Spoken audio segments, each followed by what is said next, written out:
마가복음 6장 1절에서 6절 말씀.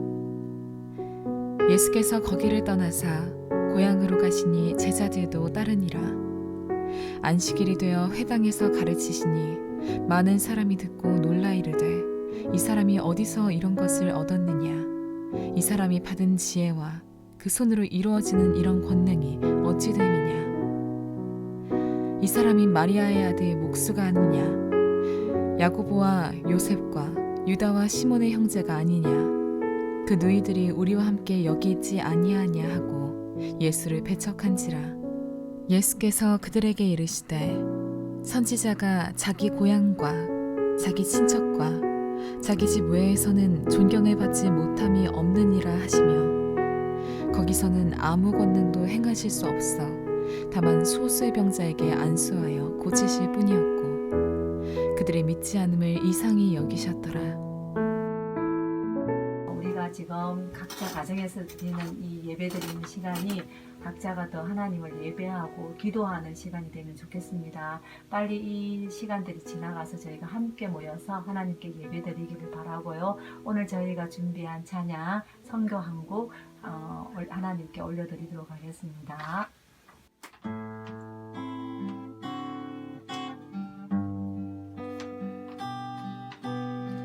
영원한 주님의 십자가 사랑 우리 재촉하시네.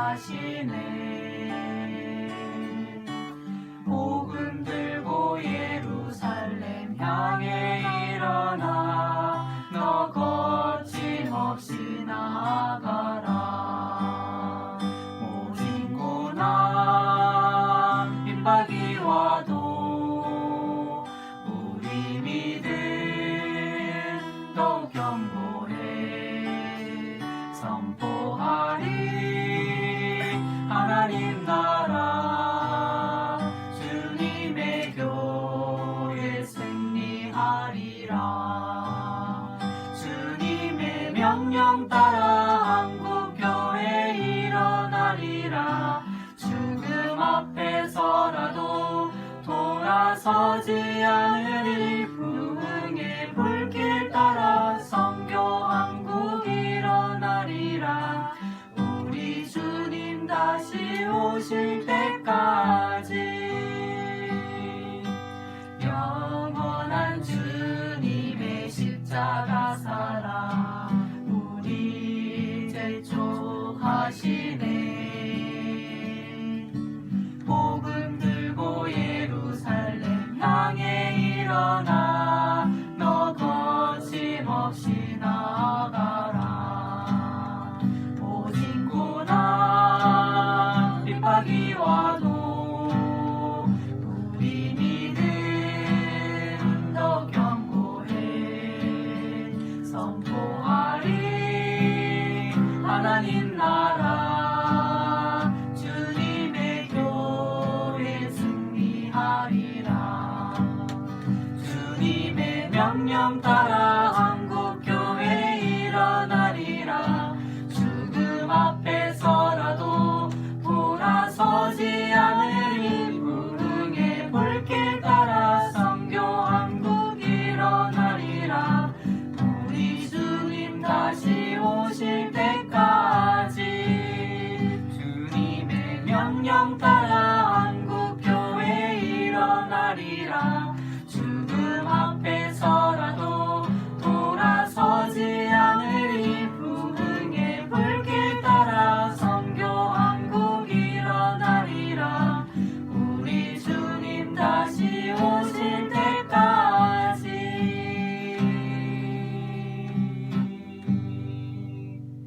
하려 경례. 성도 여러분 어떻게 지내십니까? 오늘 이제 네 번째 이렇게 같이 영상으로 말씀을 나누게 되었습니다. 제가 먼저 기도드리고 그렇게 우리 말씀 나누면 좋겠습니다. 하나님 아버지 은혜와 사랑을 감사함을 드립니다.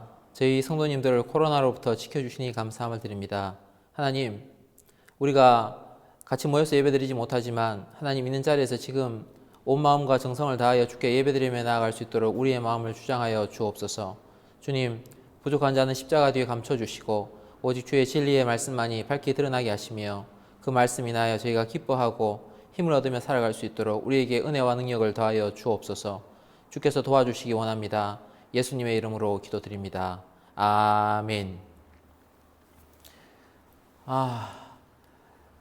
마스크가 이제 약국에서 이제 구매를 하게 됐더라고요. 그래서 저도 한번 이제 토요일 가보려고 합니다. 마스크 구하려고.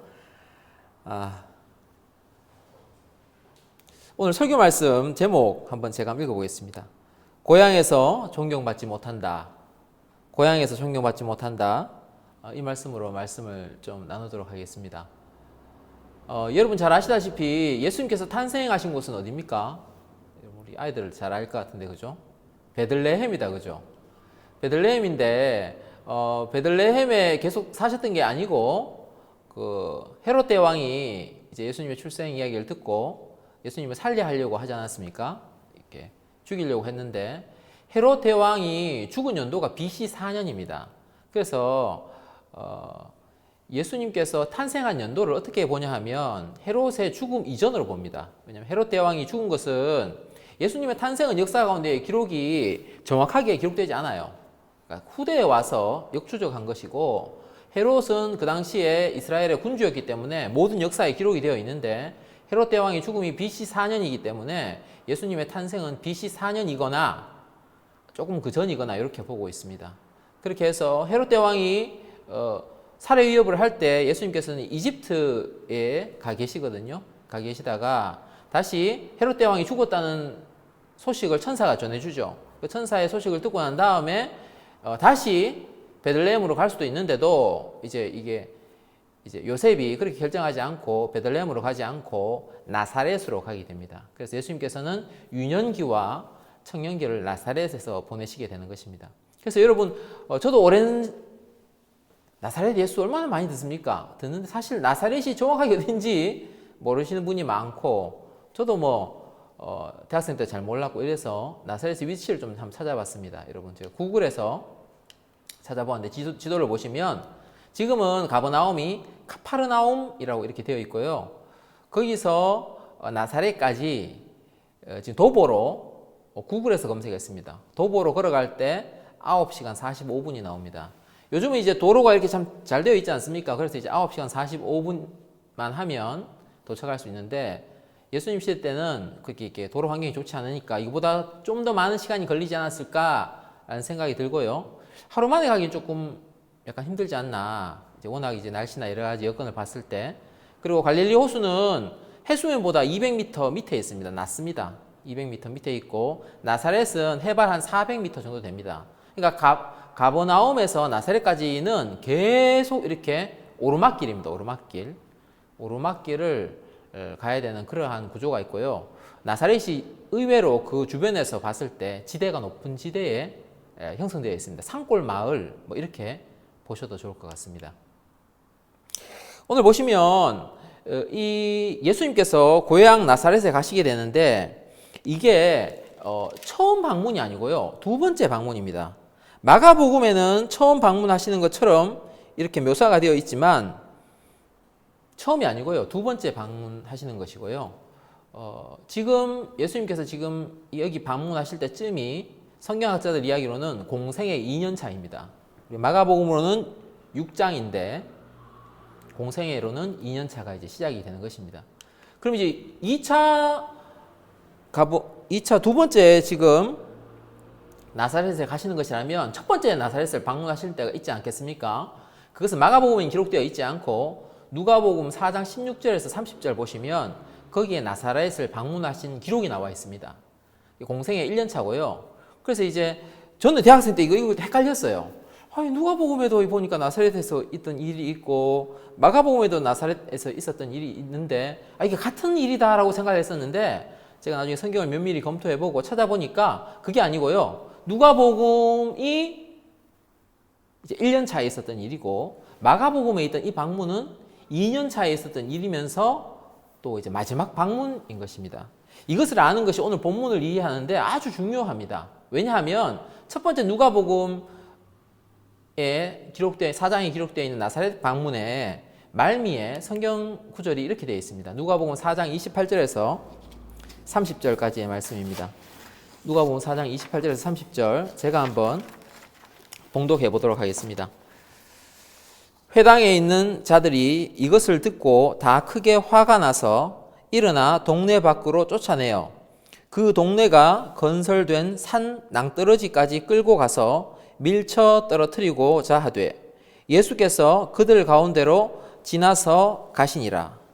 누가복음 4장 28절에서 30절까지의 말씀입니다. 그러니까 뭐냐면 예수님께서 지금 가버나움 회당에서 이제 말씀을 전하셨어요. 1년차 때 이제 세례를 받으시고 유대 광야의 세례를 받으시고 마귀에게 시험을 받으시고 고향에 오셔서 말씀을 전하셨는데 사람들이 그 복음의 말씀을 듣고 그렇게까지 반응할 건 아닌데 예수님을 밀고 낭떠러지까지 가서 죽여버리려고 하는 그러한 일이 있었습니다. 누가복음 1년차 때. 그게 이제 그림으로 이제 성화로 여러분 지금 그림 보실 텐데 보시면 저 그림에는 보시면 여러분 예수님만 있죠. 예수님의 제자들은 없습니다. 낭떠러지에서 여러 사람들이 지금 예수님을 밀려고 하는 저 장면이 나와 있고요. 실제로 지금도 특이한 것이 그 나사렛에 낭떠러지가 있습니다. 그 산이 있는데 그 산 이름이 번역을 하면 절벽산이에요. 절벽산. 이제 그림 보이시죠? 저 이제 꼭대기에 보시면 사람 한 명 있는데 상당히 가파릅니다. 지금 저기에 이제 사람들이 이제 예수님 죽이려고 했던 그 상황입니다. 이것을 아는 것이 왜 중요하냐면 여러분 어떤 사람이 여러분 죽이려고 하던 그 자리 다시 가고 싶으십니까? 언쟁을 벌이는 정도가 아니고요. 그러니까 사람들이 그룹으로 모여서 나를 해하려고 했던 그 길을 가고 싶지 않잖아요. 근데 지금 예수님께 다시 지금 가시거든요. 제가 마가복음 6장 1절 말씀 한번 읽어보겠습니다. 예수께서 거기를 떠나사 고향으로 가시니 제자들도 따르니라. 이 제자들과 함께 가시는 거예요. 어떻게 보면 이렇게 유추할 수 있죠. 그전에는 예수님 혼자 이렇게 모멸감을 느끼셨는데 지금 제자들과 같이 가면은 거기서 이제 그런 대접을 받으면 경상도 용어로 가오 빠지잖아요. 지금 가오가. 그 무슨 지금 자기 밑에 사람들한테 그 무슨 체면입니까? 지금 체면. 경상도 얼마나 체면 문화 중요합니까? 저 같으면 안 갈 것 같은데 예수님께 다시 이렇게 가신 거예요. 이유를 한 두 가지 정도 생각해 봤습니다. 제자들에게 뭔가 보여주고 싶으신 게 아닌가 한 생각이 들고요. 이것이 이제 두 번째이자 마지막 방문이라고 이렇게 제가 말씀드렸습니다.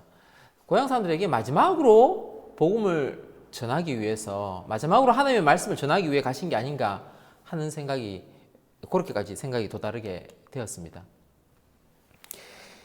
마가복음 6장 2절에서 3절 말씀 제가 한번 읽어보도록 하겠습니다.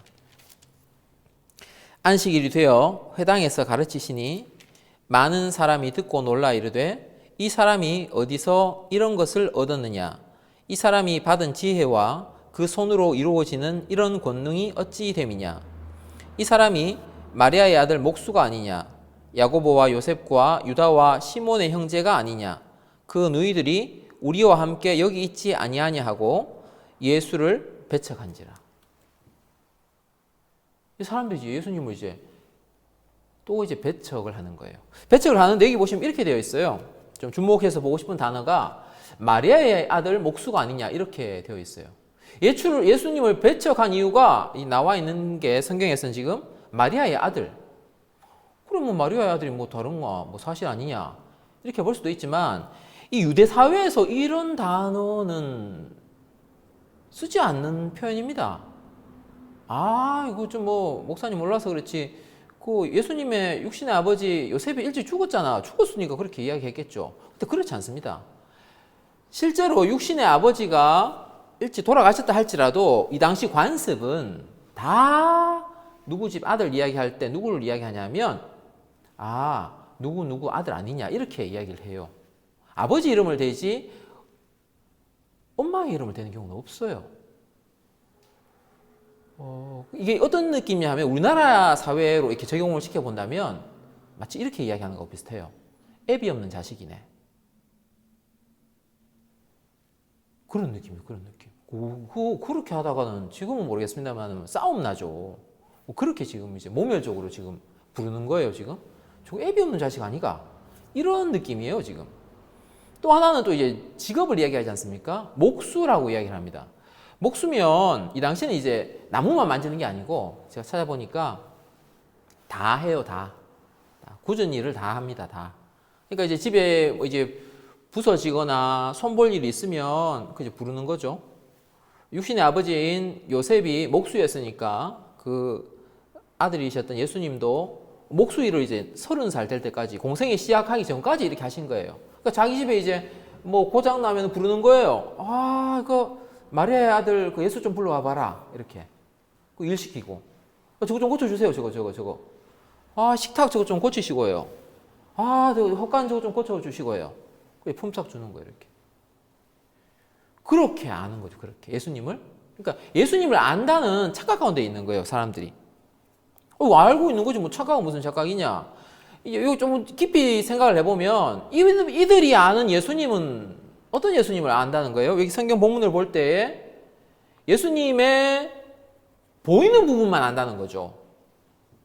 이들이 아는 것은 예수님의 이름 알고요. 예수님의 가족이 누군지 알고요. 예수님의 직업을 안다는 겁니다. 오, 제대로 알고 있네. 근데 중요한 건 다 빠졌어요. 중요한 건 다 빠졌어요. 몰라요. 뭘 모르냐 하면 이 마을 사람들이 모르는 것은 예수님의 영광을 몰라요. 영광. 예수님의 권능도 모르고요. 하나님의 아들이신 예수님도 몰라요. 또 이분이 메시아이신 것도 모르죠. 이 부분이 상당히 중요합니다. 진짜 이 복음을 받아들이기 힘든 사람이 누구냐? 제가 이제 청소년 사역도 오랫동안 해보고 이렇게 하면 진짜 이제 복음을 이제 받아들이기 좋은 사람은 자신이 예수님을 모른다라고 생각하는 사람, 그런 사람이 의외로 예수님 잘 받아들여요. 근데 예수님을 내가 안다라고 생각하는 사람은요, 좀 잘 안 받아들이려고 그래요. 아유, 목사님, 나 예수님 다 알아요. 예수님 하나님 아들이잖아요. 아, 예수님 그럼 내 모태신앙인데 어릴 때부터 들었어요. 다 압니다. 아, 뭐 또 이야기해요. 그래 이야기하면서 주일 성수 안 하더라고요.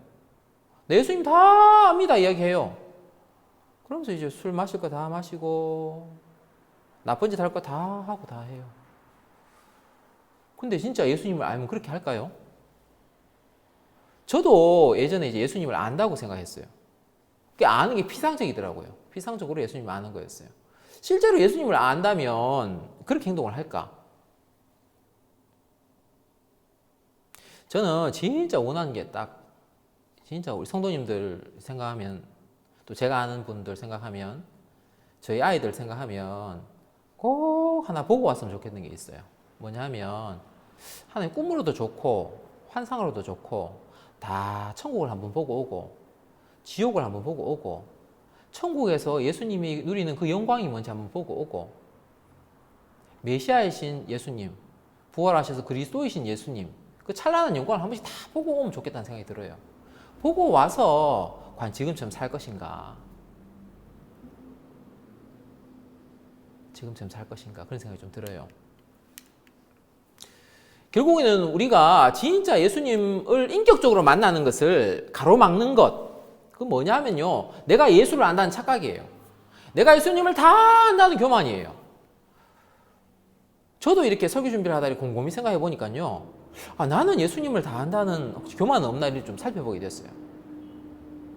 제가 다 모르죠. 어떻게 합니까? 제가 예수님의 영광을. 예수님의 영광 다 압니까? 몰라요. 이런 생각이 좀 들었어요. 어떤 생각이 들었냐 하니까, 여러분 부부 간에 결혼하지 않습니까? 결혼하면 여러분 혹시 제 아내를 아세요? 얼굴 아실 거고, 이름 아실 거고, 직업 아실 거고, 뭐 더 아세요? 우리가 누구를 안다고 할 때, 그 피상적인 걸 아는 걸 안다고 할 수 없지 않습니까? 저보고 물어본다면 저 문재인 대통령 압니다. 이렇게 이야기할 수 있을까요? 나는 그를 알죠. 그분의 얼굴을 알고 이름을 알죠. 그것뿐이에요. 실제로 인격적 관계가 있습니까? 없어요. 한 번도 실질적으로 만난 적은 없어요. 그건 모르는 거예요. 결국에 제대로 안다는 것은 그 사람과 나와의 인격적 관계가 있을 때 이걸 안다라고 얘기할 수 있는 거죠. 여러분들이 제 아내를 아는 것보다 제가 제 아내를 훨씬 많이 알죠. 왜냐하면 인격적 관계가 있지 않습니까? 피상적으로 아는 것이 아니지 않습니까? 그래서 실제로 내가 예수를 안다라는 그거 내려놓을 때 그때부터 진짜 예수님과 인격적 만남이 시작되지 않나 하는 생각이 듭니다. 설교 준비를 하다가 책이 이제 하나 손에 잡혔어요. 카일 아이들먼 이제 목사님, 미국 목사님이신데 쓰신 Not a Pen 이런 책이 이제 집에 있는 게 손에 잡혀서 좀 이렇게 보게 됐습니다. 우리나라 말로 이제 펜인가 제자인가 이렇게 번역이 되어 있어요. 거기 보면 앞쪽에 보면 그 영어 단어가 나와요. 지금 보이시죠? 예. 크리스터라는 단어인데, 와, 그 제가 또 보니까 이거 크리스터? 이거 뭐지? 크리스터? 내 영어 실력 짧긴 짧지만 진짜 처음 보는 단어다. 이런 생각이 드는 거예요. 여러분 아세요? 크리스터가 무슨 단어인지? 와, 그래 제가 또 찾아봤어요. 크리스터가 뭔지. 그러니까 그냥 우리나라 이렇게 옛날 영어 사전에는 안 나와요. 안 나오고 이제 Urban Dictionary라고 이렇게 그런 데 나오던데 크리스터라고 실제로 미국에서 발행되는 영어 사전에 나오더라고요. 크리스터가 이거에 이제 합성어라 그래요.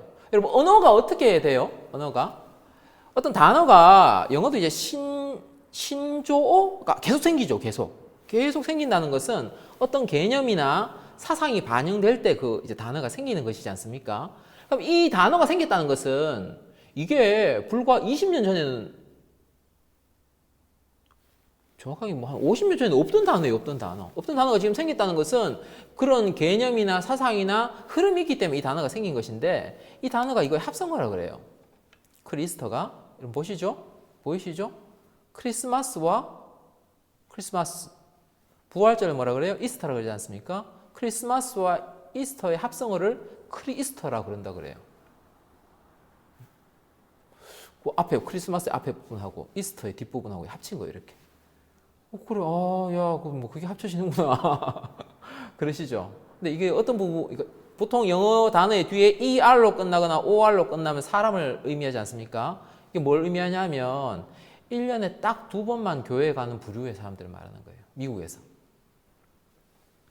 카일 아이들 목사님이 이 책을 쓰실 때, 이게 쓰게 된 계기가 그거라 그래요. 이제 내일 모레가 이제 부활절이에요.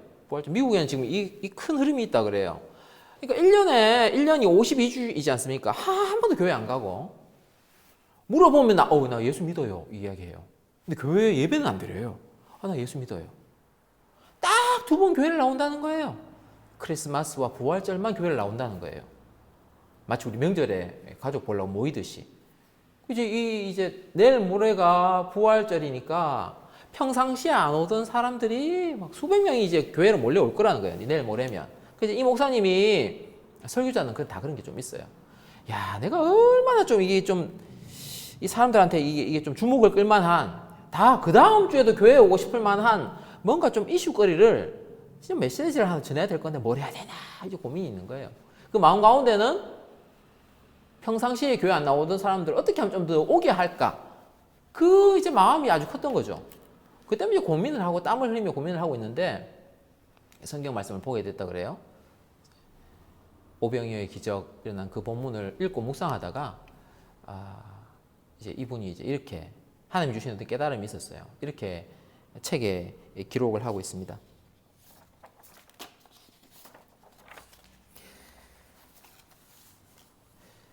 나는 예배당에 앉아 수천 개의 빈 좌석을 둘러보다가 문득 깨달았다. 예수님이 보시는 것은 성도의 숫자가 아니라 헌신의 깊이다. 나는 성경책을 조용히 원래 자리에 내려놓았다. 그리고 대성통곡을 했다. 하나님 죄송합니다. 하나님 죄송합니다. 저는 미국 목사님들이 대성통곡하는 걸 본 적이 없어요. 그래서 이거 어떻게 하셨는지 모르겠는데 이렇게 예배당에서 막 대성통곡을 아무도 없는데 거기서 막 이제 울면서 이렇게 주님 죄송합니다. 죄송합니다. 자기의 동기는 많은 성도들이 이제 모으고 싶었던 거예요. 근데 자기가 이제 하나님 주신 깨달음은 많은 성도를 모으는 게 아니라 성도들의 헌신이 깊어지고 또 예수님을 깊이 만나도록 그걸 이제 원한다는 걸 좀 깨달음이 온 거예요.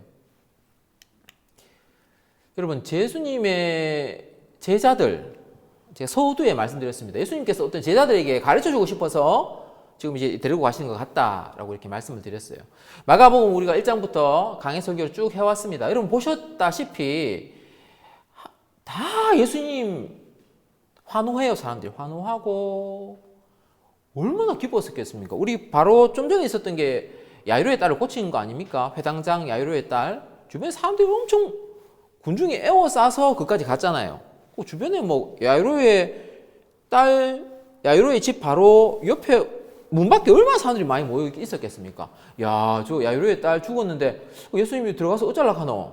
다 야이로의 딸이 예수께서 달리다 굼 그러니까 일어났을 때 야이로가 얼마나 기뻤을까요? 막 소리 저 같으면 막 소리 막 질렀을 것 같아요. 여러분, 우리 딸이 살았어요! 우리 딸이 살았어요! 막 환호하고 그 주변 사람들 박수 안 치겠어요? 우와, 주님 살리셨군요. 할렐루야, 할렐루야. 오, 주님 하나님 살아계셨습니다. 이게 이제 제자들은 뿌듯하지 않았을까요? 자기가 한 건 아니지만 자신이 섬기는 이제 선생님이 그런 일을 하실 때 뿌듯했겠죠. 근데 이게 거의 이제 매일 있는 일이 아닙니까? 사람들이 이제 환호, 함성, 미러클, 기적. 보면 막 뿌듯하고, 야, 내가 진짜 직업 버리고 예수 따르기 잘했다. 배와 금을 버려두고 예수 따르길 잘했다. 야, 사람들 뭐 이렇게 막 열렬히 환호하고 고맙다 그러고 감사하다 그러고, 야, 좋다. 야, 예수님 따르는 거 너무 좋다. 딱 이제 이까지 이제 차오를 만한 그 상황이었어요. 그 상황. 예수님께서 제자들 데리고 자신의 생명을 위협해서 낭떠러지에서 밀어서 죽여버리려고 하던 그 자신의 고향 마을에 있는 사람들 앞으로 이제 제자들과 함께 오신 거예요. 오셔서 뭐라 그럽니까? 제가 처음에 아까 말씀드렸다시피 아니 그 아버지 이름 요셉의 아들이라고 안 부르고 마리아의 아들, 저거 아비 없는 자식, 뭐 이런 식으로 이야기를 하는 거예요. 막 와, 뭐 완전 사람을 무시하는 거죠. 그거 이제 제자들이 볼 때 얼마나 당황했을까요? 와, 우리 선생님 이런 대접 받나? 모욕. 배척. 심지어 기적도 안 일어나요, 기적도. 아니, 뒤에 좀 몇몇 고치긴 하셨지만, 막, 쇼킹할 만한, 막, 이런 거 없는 거예요. 그럼 그냥 오셔요, 그냥 오시는 거예요. 제자들에게 가르쳐 주시고 싶으신 게 있다고 생각해요. 이 메시지를 전해주고 싶으신 게 아닌가 하는 생각이 드는 거예요.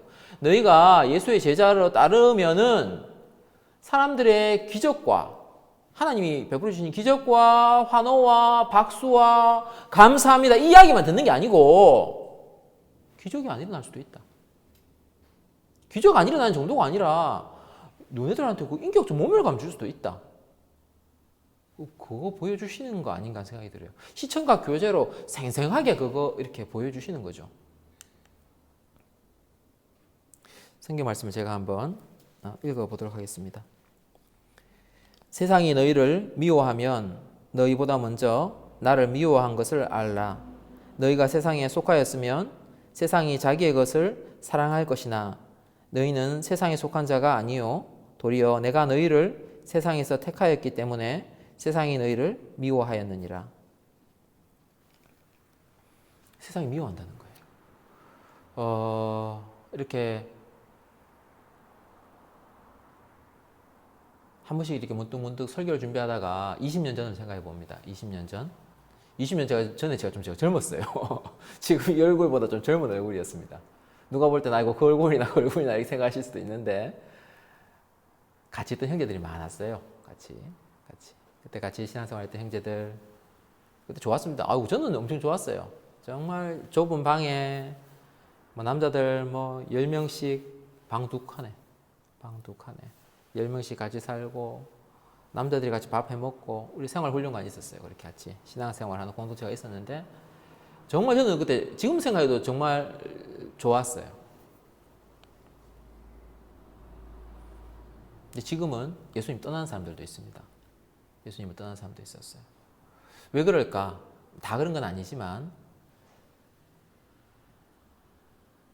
자신의 인생에 어려움이 오고 문제가 안 풀리고 예수 믿어도 꽃길만 펼쳐지는 게 아니고 그런 거 하는 거 볼 때 이렇게 예수님을 떠나가는 거예요. 그게 이해가 안 되고 납득이 안 되는 거예요. 예수 따르면 성공할 줄 알았는데 성공하지 못하는 거예요. 예수 따르면 부자 될 줄 알았는데 부자 되는 게 아닌 거예요. 예수 따르면 다 꽃길만 있을 줄 알았는데 그게 아닌 거예요. 근데 그게 너무 이제 시험이 되는 거죠. 여러분, 우리 알면서도 그거 쉽지 않습니다. 여러분. 우리 데마 알지 않습니까? 데마가요, 여러분. 결정적일 때 나중에 고난이 계속되니까 예수 버리고 세상으로 가지 않습니까? 제가 지금에야 느끼는 것은 예수 따르는 것은 쉬운 길이 아니다. 차라리 무리가 편하다, 무리가. 진리입니다, 여러분. 예수님 따르는 거 쉽지 않습니다. 무리가 훨씬 편합니다. 아까 처음에 말씀드린 미국의 그 분위기, 크리스터, 그분들이 훨씬 편합니다. 1년에 조금만 교회 오면 되는데, 헌금 안 해도 되는데, 봉사, 무슨 봉사 안 해도 되는데, 금요일 날 기도 안 해도 돼요. 안 해도 돼요.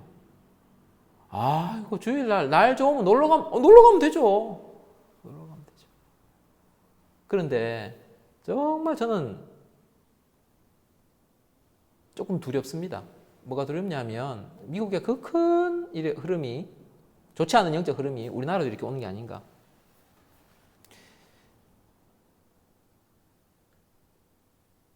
그것 때문에 두렵습니다, 여러분. 여러분 어떠세요? 혹시 그런 생각 드신 분 계십니까? 크리스터 그 분위기 좋다. 우리도 수입하자. 이런 생각 드십니까? 여러분, 누가 예수님의 제자입니까? 예수님께서 지금 던지는 메시지는 이건 거예요. 너희가 꽃길 걸을 때만 나를 따르는 게 아니라 이런 핍박과 모멸감을 느낄 때도 나를 따를 거니? 라고 우리 마치 물으시는 것 같아요. 따를 거니? 과연 저런 상황이 되면 누가 몇 명이나 예수님 따를까 하는 생각이 좀 들기도 해요. 저희 교회는 모르겠습니다만 다른 경우에 보면요. 일도 헌신을 안 하려고 그래요. 헌신이 뭡니까? 오해받았다고 교회를 떠나요.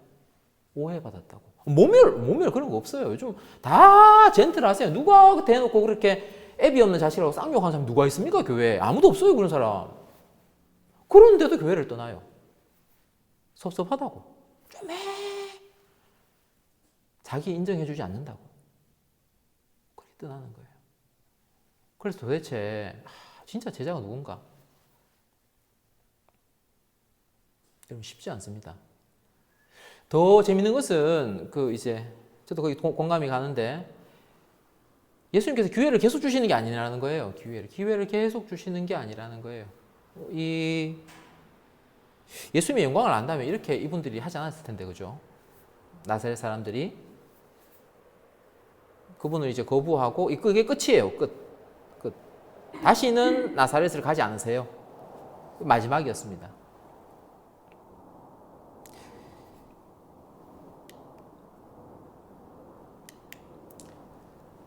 마가복음 6장 5절을 제가 한번 읽어보겠습니다. 거기서는 아무 권능도 행하실 수 없어 다만 소수의 병자에게 안수하여 고치실 뿐이었고. 이런 표현, 아무 권능도 행하실 수 없어, 충격적이지 않습니까? 예수님 하나님의 아들이라면서요. 그 전에 보면 놀라운 기적이 많이 일어나요. 우리 직전에 야이로의 딸도 고치지 않습니까? 중풍병자도 고치시고요. 귀신 들린 사람 고치시고요. 엄청 기적이 많이 나요. 많이. 군대 귀신 들린 사람도 고치시고요. 다 하는데 공통점이 있죠. 다 믿음으로 나온 사람들이죠. 믿음으로 주께 나온 사람들에게는 권능을 행하시고 기적을 베푸시지만 믿음으로 반응하지 않는 사람에게는 주님께서 이제 기적을 안 행하시죠. 예수님이 능력이 없는 게 아니라 예수님께서 기적을 행하지 않으시죠. 그래서 우리 진짜 예수님과 인격적 관계가 중요한 것이고 예수님 진짜 믿어야 되겠다. 근데 이것을 진짜 제대로 우리 자녀들에게 전수해 줘야 되고 성도님들과 제가 또 가져야 될 게 그것 아닌가 하는 생각이 듭니다. 말씀을 좀 마무리하려고 합니다. 첫 번째는 예수님을 다 한다는 교만을 좀 버리시면 좋겠습니다. 예수님을 어떻게 다 합니까? 저는요, 이제 조금 알 것 같아요. 근데 진짜 소망은 예수님의 그 영광을 봤으면 좋겠어요. 예수님의 그 깊은 영광을 본다면, 천국에 계신 그 신성을 가지신 예수님의 그 영광을 제가 본다면 아마 지금과는 다른 목회를 하지 않을까 하는 생각이 들어요. 뭐 이렇게 살까? 하는 생각이 들어요. 몰라서 그런 거죠. 몰라서. 다 알지 못해서 그렇게 사는 거죠. 바꿔 말하면 안다는 것은 인격적 관계가 있어야 되는 겁니다. 여러분 진짜 인격적 관계가 있으십니까? 와, 이게 제일 어려워요. 제일 어려워요. 자, 인포메이션으로 나열해 주는 게 쉽지 제일 어려워요. 제일 어려워요. 저희 자녀들에게도 이게 좀 전해졌으면 좋겠는데 아직 안 전해진 것 같아요. 예수님 문자적으로만 알아요. 전혀 인격적 관계가 없어요. 여러분 혹시 그러지 않으십니까? 인격적 관계가 있으셨으면 좋겠습니다. 두 번째는요, 믿음으로 반응하지 않으면 기적은 일어나지 않는다는 거예요, 여러분. 뻔히 다 아시는 말씀이죠? 믿음으로 반응하지 않으면 기적은 일어나지 않는다. 예수님의 능력이 없어서가 아니고요. 그분이 우리를 사랑하는 긍휼의 마음이 없어서가 아니고요. 우리가 믿음으로 반응하지 않기 때문에 기적을 안 일으키시는 거죠. 이게 좀 두렵죠?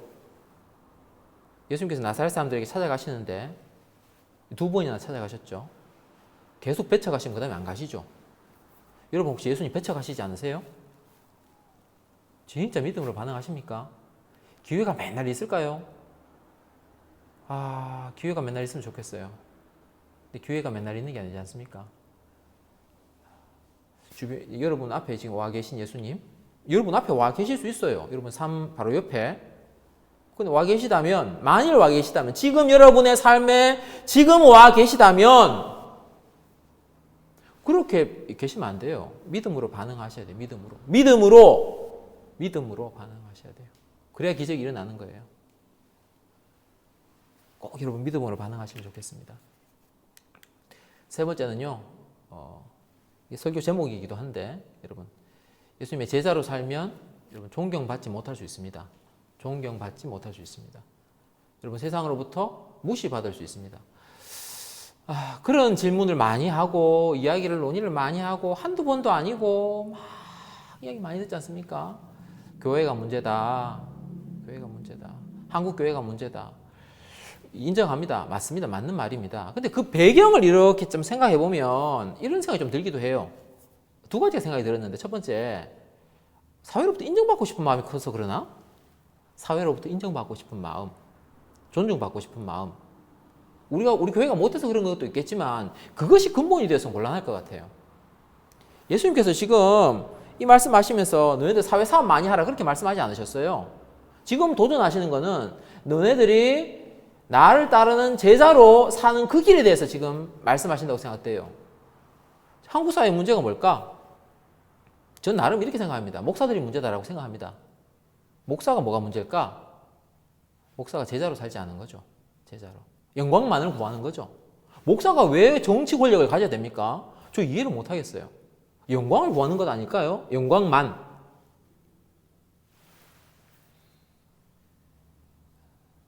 제가 성경 말씀 한 번 더 읽어보겠습니다. 요한복음 15장 18절에서 19절 말씀입니다. 세상이 너희를 미워하면 너희보다 먼저 나를 미워한 것을 알라. 너희가 세상에 속하였으면 세상이 자기의 것들을 사랑할 것이나 너희는 세상에 속한 자가 아니요 도리어 내가 너희를 세상에서 택하였기 때문에 세상이 너희를 미워하느니라. 정말 깨끗하게 살고요. 정말 재정이 투명하고요. 목사가 도덕적 결함이 하나도 없이 살아간다 할지라도요. 세상으로부터 존경받지 못할 수 있습니다. 포커스를요. 세상으로부터 존경받는 것에 포커스를 두시면 안 됩니다. 여러분 모든 사람과 원만하게 지내는 그것을 포커스를 두시면 안 되고요. 포커스를 잘못 잡으신 거예요. 그렇게 하시면요. 포커스를 내가 예수님의 제자로 살 것인가 무리로 살 것인가를 결정하셔야 돼요.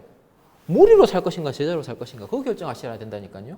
제자로 살면 인정 못 받을 수도 있다는 거예요. 주변 사람으로부터 인정 못 받을 수도 있습니다. 여러분 그거 각오하셔야 따라갈 수 있습니다. 여러분 오늘 말씀은 조금 부담되는 말씀이기도 합니다. 하지만 저와 여러분이 하나님 앞에서 다시 한 번 더 제자의 길, 나는 과연 지금 제자의 길을 걷고 있나 한번 돌아보는 그 시간이 되었으면 좋겠습니다. 또 나는 정말 예수를 정말 더 알아가기를 소망하고 있나 한 번 더 생각해 봤으면 좋겠습니다. 정말 나는 지금 내 옆에 와 계신 예수님에게 내가 믿음으로 반응하고 있나 그 생각을 좀 한번 이 주일 아침에 해봤으면 좋겠다는 생각이 듭니다. 제가 기도드리고 말씀을 마무리하도록 하겠습니다. 하나님 아버지, 은혜와 사랑을 감사함을 드립니다. 하나님, 저희 스스로를 돌아볼 수 있도록 도와주옵소서. 저희들은 사람들이 우리를 칭찬하고 인정하고 우리를 향해서 환호하고 박수 쳐주는 것을 참 기뻐하고 좋아합니다. 하지만 때때로 우리가 사람들로부터 인정받지 못하고 사람으로부터 배척받고 모욕받을 때 우리가 참지 못하고 분노하는 모습들을 주님 때로 볼 때가 있습니다. 아버지 하나님, 우리가 다시 한 번 더 제자의 길을 걸어가는 그 결단 우리 가운데 있을 수 있도록 주님 도와주옵소서. 그래서 하나님 아버지, 주님, 우리가 좋을 때만 주님을 따르는 것이 아니라 힘들고 어려울 때도 주를 끝까지 따라가는 자들 될 수 있도록 도와주옵소서. 주님, 우리가 하나님을 다 안다는 그 착각과 교만 가운데 빠지지 아니하도록 도와주시기를 소망합니다. 특별히 우리 모태신앙인 우리 자녀들을 기억하여 주셔서 이 아이들이 예수를 다 안다는 그 착각 가운데 빠지지 아니하고 예수님과의 인격적 관계 가운데 들어갈 수 있도록 주님 인도하여 주옵소서. 예수님의 그 놀라운 영광과 예수님의 그 놀라운 은혜를 날마다 경험하며 나아가는 인생 될 수 있도록 도와주시옵소서. 주님, 정말 마을 사람들 바로 옆에 가서 그들에게 기적을 행하고자 하셨으나 거부하고 믿음으로 반응하지 않는 그들 가운데 역사하지 않으신 하나님, 주님, 우리 옆에 와 계신 주님 가운데 저희가 믿음으로 반응할 수 있도록 도와주시고 우리가 믿음으로 반응하며 나아갈 때에 주님 기적을 베풀어 주시옵소서. 주님, 코로나로부터 우리 새누리교회 성도님들을 지켜주시고 멀리 계신 선교사님들도 주께서 지켜주시기를 소망합니다. 주께서 동일한 은혜로 함께하여 주시옵소서. 주께서 역사해 주시기를 소망합니다. 예수님의 이름으로 기도드립니다. 아멘.